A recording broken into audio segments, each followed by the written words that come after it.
Picture this. In 2016, Britain told the European Union, "We are leaving and we will thrive without you." Brussels responded, "Good riddance, you will collapse." Fast forward to 2025, and both are collapsing, inflation destroying purchasing power. Currencies weakening against the dollar. Economic growth stopped completely. Angry populations demanding change. But only one side chose this path deliberately. The other promised unity would protect them, and it clearly has not worked at all. This is the brutal comparison nobody admits. Both Brexit Britain and the European Union are economic disasters, governments struggling everywhere. But one disaster is more embarrassing because of broken promises made to hundreds of millions of people. Welcome to the train wreck on both sides of the English Channel. This is who is losing worse in the race to the bottom. The data will surprise you, because conventional wisdom about Brexit economics is completely wrong. Both sides are failing hard. The United Kingdom bet everything on independence. Brexit was sold as economic liberation. Control your borders, make trade deals with anyone, escape Brussels bureaucracy forever, keep British money in Britain instead of sending it to the continent. The pitch was simple: accept short-term pain for long-term sovereignty. Britain would become Singapore on Thames, nimble and free to compete globally.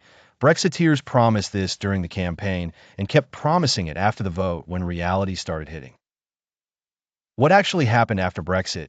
United Kingdom gross domestic product growth is worst in the G7 at 0.6% annually, slower than every other major developed economy. The promised economic boom never materialized. Instead, Britain got stagnation and decline. Inflation peaked at 11.1% in October 2022, the highest since 1982. 40 years of price stability destroyed in months. Working families' purchasing power collapsed overnight. The cost of living crisis became the dominant political issue immediately. Interest rates jumped from 0.1% to 5.25% in under 2 years. Homeowners with variable mortgages saw payments double or triple. Mass defaults began. The housing market froze as buyers disappeared. Economic pain spread everywhere fast. The pound collapsed to 1.07 against the dollar in September 2022, the lowest since 1985. Britain became dramatically poorer internationally overnight. Imports got expensive, driving inflation higher. A vicious cycle of currency weakness and price increases. Real wages fell for 20 consecutive months, longest decline since the 1960s. British workers literally getting poorer month after month. No end in sight. Living standards collapsing. The Brexit promise of prosperity turned into the reality of impoverishment. Business investment dropped 20% as companies relocated to Ireland and Netherlands. London lost automatic access to European financial markets. The City of London's dominance in finance began eroding. Thousands of high-paying jobs moved to Europe. Trade with the European Union collapsed 16% in year one, exactly as economists predicted. New customs checks made trade expensive and complicated. Small businesses stopped exporting entirely. The frictionless trade promised by Brexiteers never existed.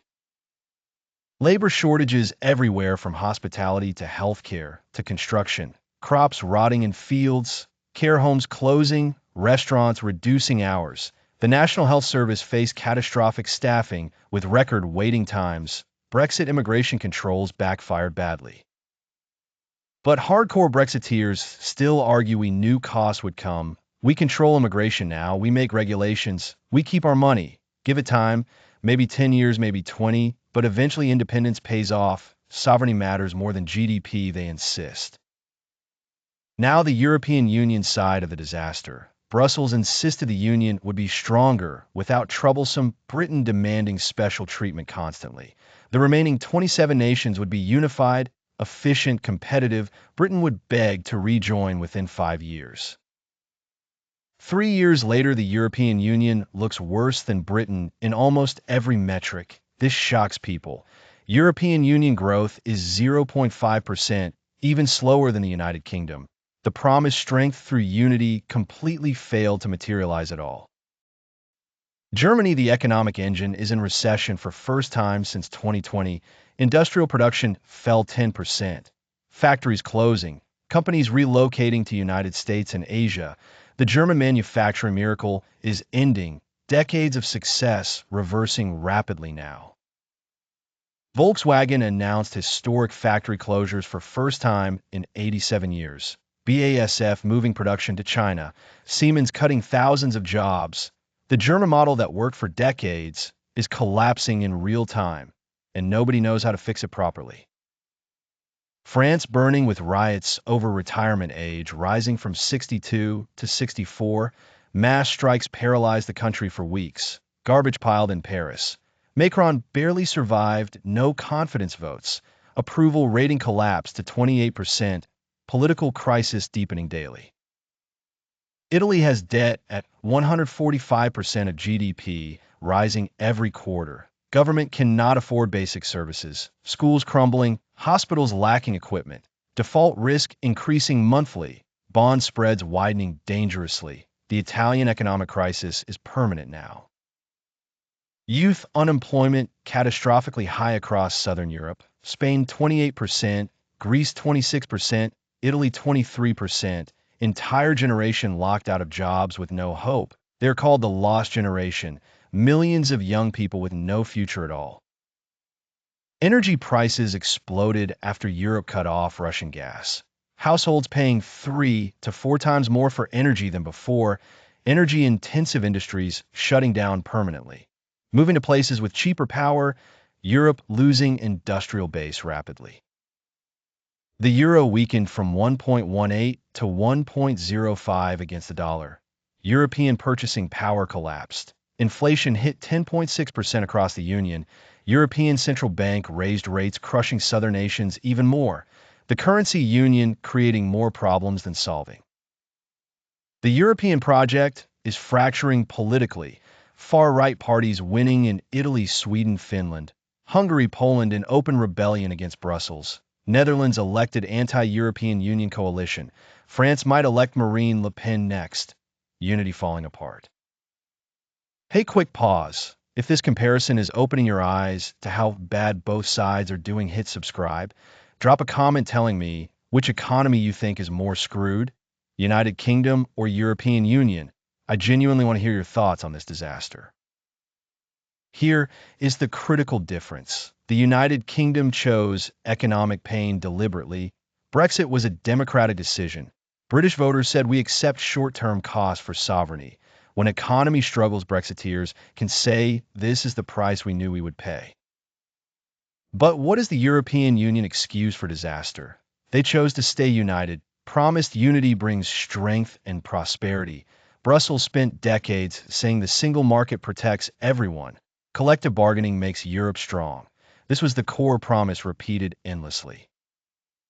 The pitch was 450 million people in single market, unified trade negotiations, ability to set global standards, economies of scale. This was supposed to work perfectly.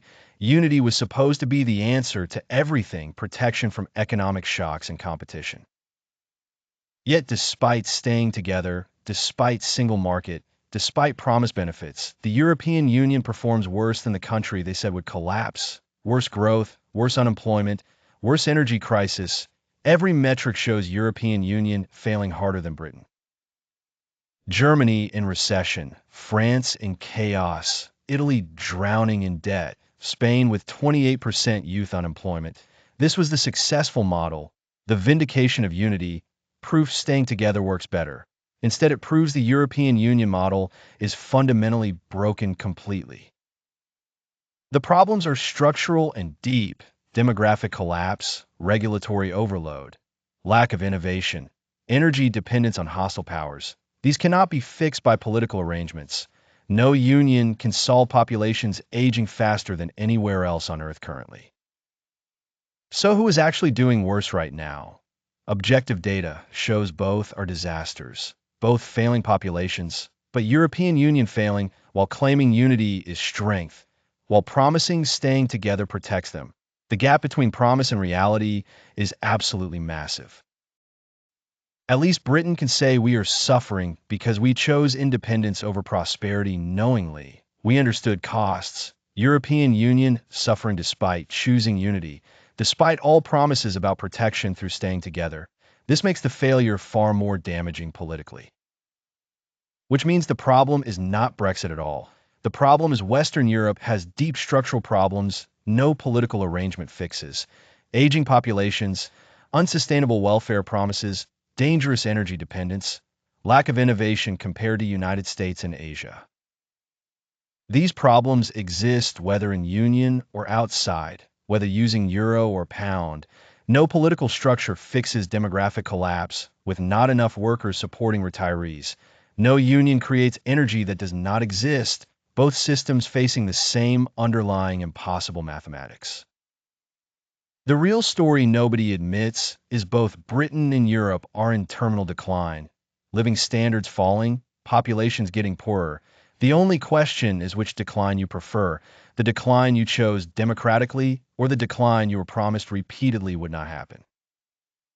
Britain at least voted for their pain. European Union citizens were told unity would save them, and it clearly has not. Trust in institutions collapsing across Europe, far-right parties rising everywhere. The European project might not survive the next decade of economic failure. Both economies shrinking relative to United States and Asia, both losing global relevance, both facing impossible choices between economic reform and political stability, neither willing to make the painful decisions required to actually fix the underlying structural problems. The United Kingdom cannot rejoin the European Union politically even if wanted. Too much pride invested in Brexit, admitting failure impossible now. Stuck with consequences of the choice made. No way forward except hoping eventually independence brings some benefits somehow. The European Union cannot reform itself because every change requires unanimous agreement of 27 nations with completely different interests. Southern Europe wants debt forgiveness. Northern Europe demands austerity. Eastern Europe resists immigration. Reform is structurally impossible. So both are locked into failing systems with no political path to escape, both populations getting angrier, both seeing living standards decline, both watching far-right parties rise, both experiencing the slow-motion collapse of post-World War II prosperity that seemed permanent. The next major economic shock will likely break one or both systems completely. Another energy crisis, another banking crisis, another sovereign debt crisis. The structures are so fragile now that any serious shock could trigger cascading failures across European economies. If you learned something about how both sides are failing, hit that like button. Share this with someone who thinks only one side is struggling. They need the full picture. Both are disasters. Both populations are being failed by their leaders and economic systems. And subscribe because we cover the economic forces destroying the developed world every week.